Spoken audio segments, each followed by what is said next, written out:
reversed if you haven't responded to the summons, the demand, the notice. Then under Roman law, they will have converted you into a thing. We've discussed this before, but it's the first point before I get to the actual court.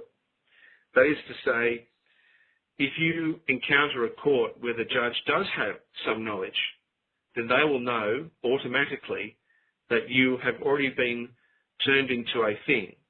And by that, you have no rights under maritime. They only have to leave the court, return, and they can simply say to you, if you say another word, we'll hold you in contempt, and you can go to prison for 6 months. And it's lawful under the form of law, under canon law of 1983, which is known commonly as maritime law. Then they can do that because you're a thing. So when we go through and we've discussed and we talk about the importance of responding using the ecclesiastical deed poll and establish your standing, it cannot be overemphasized how important that is before you ever arrive to court.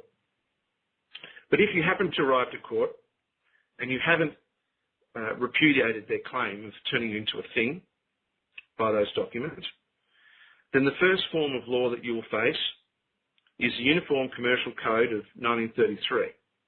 That's the first form of law.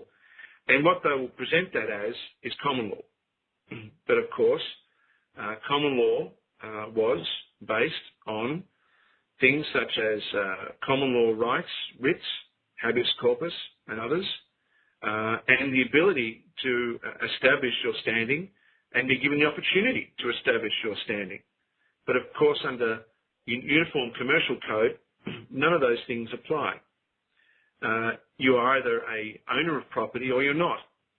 If you don't own property, then you have absolutely no standing whatsoever in a commercial court of law.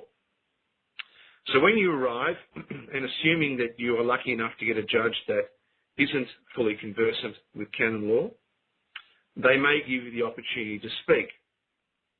Now, if you do establish your standing this way and establish that you are living, that you are the trustee of a express trust, and please, I hope no one ever goes down the road of saying that you are the trustee and beneficiary, or any of these kind of phrases that have been bandied about. You cannot be two officers of the same trust at the same time.